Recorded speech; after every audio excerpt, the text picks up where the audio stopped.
Morning. तो अभी midship section शुरू करने से पहले आप लोगों को कुछ पार्ट्स दिखा देते हैं सो दैट आपकी नॉलेज रिफ्रेश हो जाए सेकंड मिनट्स वाली। अदरवाइज आप लोगों को दिक्कत आएगी रिगार्डिंग बीम क्या है, फ्रेम क्या है, स्ट्रिंजर क्या है, स्ट्रिपनर क्या है, सारी परेशानियां आएंगी आपको। इसलिए थोड़ा रिफ्रेश कर लेते हैं आपको विद एनिमेटेड फिल्म्स। तो ये आपका कील है। So it is a continuous plating from power to half. इसकी थिकनेस सेम होती है regardless of stresses on it, regardless of pounding stress, regardless of panting stress। ये regardless of all इसकी thickness आगे से पीछे सेम रहती है।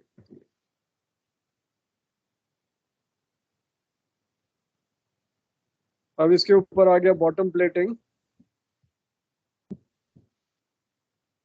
बिल्ज प्लेटिंग आ गया, side plating. This is a watertight floor. This is a solid watertight floor which is demarcating between two DB tanks in 4.5 direction.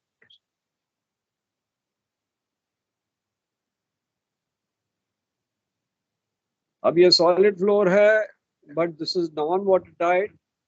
इसमें ये छोटा होल इज लाइटनिंग होल, ये बड़े hole are elliptical for man entry. तो ये solid plate floor है, all in the dB.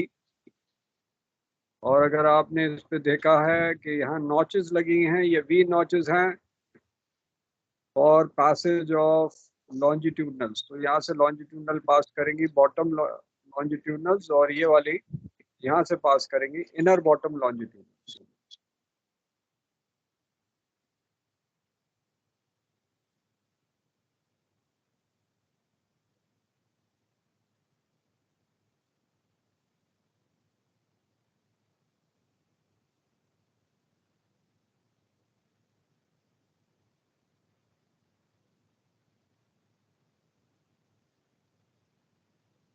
So these are the brackets which are connecting to the solid plate floor, or between the solid plate floors you have bracket floors which are essentially not frame. This is not a solid plate, just a frame. तो ये frame है जो यहाँ से यहाँ connected है। तो ये थोड़ा सा स्ट्रेंथनिंग दे रहा है to the tank top plating, otherwise दब जाएगी। If there was no floors between the solid plate floor, there would be indentation here. So to prevent that, you have bracket floors in between.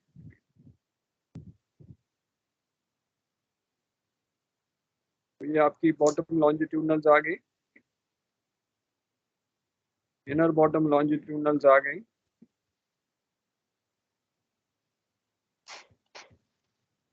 These are intercostal side girders.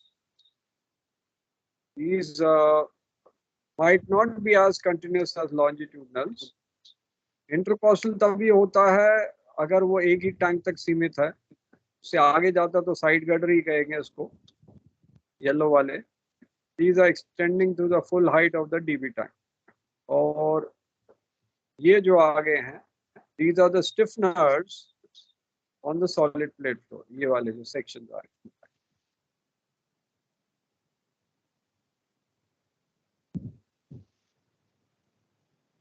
अब यहाँ एक margin plate है। There is a difference between margin plate and margin line.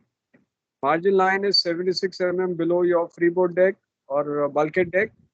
This margin plate is a plate which is connecting between the floor brackets and the floors. The purpose is to transmit stresses to the various sections, spread out the stresses so that there is no crack. अगर एक localise stress हो गया तो वहाँ crack develop हो जाएगा। तो stresses अगर फैल जाएंगी तो स्ट्रेसेस नहीं होगा। सो दैट मार्जिन प्लेट का भी काम।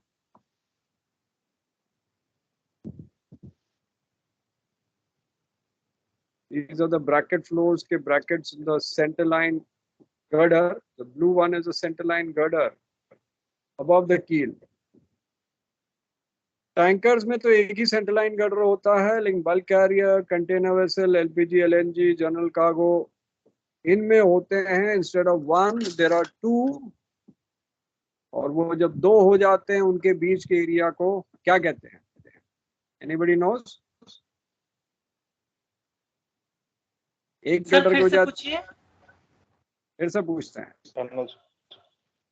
एक गटर लगा है टैंकर में कील के ऊपर, bulk carrier, container, general cargo, gas carrier में एक के बजाय दो होते हैं। अब वो दो क्या फॉर्म करते हैं, ये आपसे पूछा। सीधा सीधा आंसर नहीं बताएंगे। दो से क्या डक्किल की बात करें? आप बताओ ना, क्या आपका आंसर क्या है? डक्किल।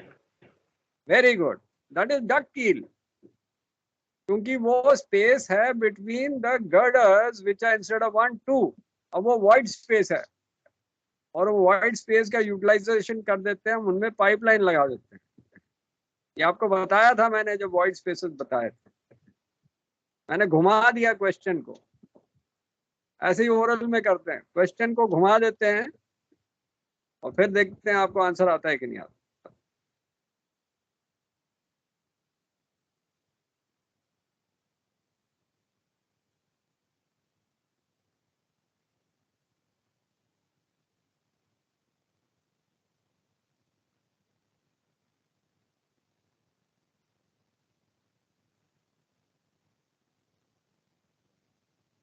अब ये जो डंडे आगे इनको क्या कहते हैं भाई?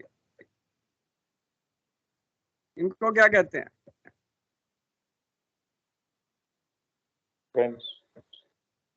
हैं? अच्छा ऑप्शन दें? चलो ऑप्शन देते हैं। Number 1 stiffener, number 2 stringer, number 3 frame. Answer क्या होगा? Frame sir, frame. हैं? फ्रेम। 3 ऑप्शन दिए हैं, आंसर क्या है? सी सर, ये फ्रेम। फ्रेम। सब लोग मानते हैं कि कुछ स्टिफनर भी कहते हैं? कि पिछली बार वीडियो दिखाया था स्टिफनर बोलने शुरू हो गए थे। फ्रेम है, क्योंकि हेल्प प्लेटिंग पे आ रहा है। ठीक है, so this is a frame which is connecting your beams and the brackets below. Basically एक रिंग टाइप का सेक्शन फॉर्म हो जाता है, क्योंकि नीचे बॉटम प्लेटिंग में आपके बॉटम फ्लोर्स आ जाते हैं, फिर यहाँ से कनेक्ट होके फिर फ्रेम से कनेक्ट होते हैं बीम्स, तो पूरा एक सर्कुलर सेक्शन फॉर्म हो जाता है। अच्छा, ये ब्रैकेट में होल क्यों बने हुए हैं, किसको आइडिया है? छेद क्यों बने हैं ब्रैकेट में? पूरा एक सॉलिड पीस क्यों नहीं है? लाइटनिंग होल्स है सर। लाइटनिंग होल है, इसका शिप का वेट कम करने का है, और कुछ नहीं है। अब ये बीम जा रही है, बीम बेसिकली ट्रांसफर स्ट्रेंथ देती है और आपके डेक को सपोर्ट करती है, और इनके बीम के सेक्शन को कहते हैं बीम नी। रैकिंग स्ट्रेस को अपोज करते हैं, सेकंड बेड पे पढ़ा हुआ है। ये वेब फ्रेम्स आते हैं which are thinner than the frames here, इसको वेब फ्रेम कहेंगे। ये बीम नी आ गई। अभी आगे डेक बीम्स, डेक लॉन्जिट्यूडनल आ गए, डेक प्लेटिंग आ गई, एज कोमिंग आ गई।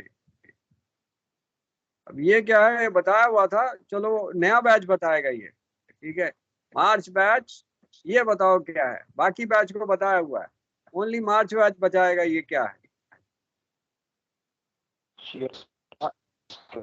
नया बैच नहीं, नया पुराना बैच कुछ नहीं बोलेगा, नया बैच बोलेगा, पुराना बैच को दिखाया हुआ है।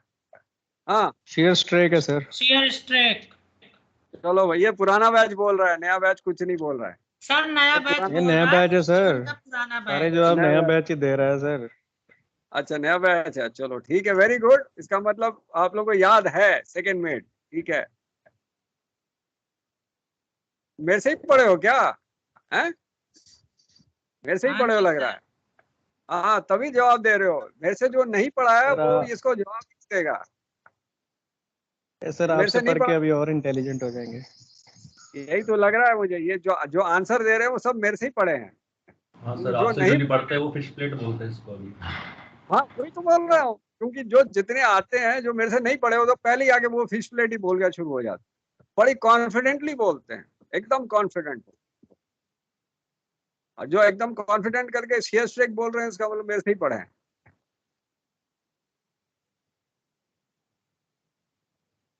तो ये है आपका ट्रांसवर्स बल्कहेड और ये है टैंक टॉप। जहाँ बिहार के कितने लोग हैं, हम भी बिहार में रहे हैं 14 साल, बेगूसराय में। कोई बेगूसराय का है क्या? नहीं है।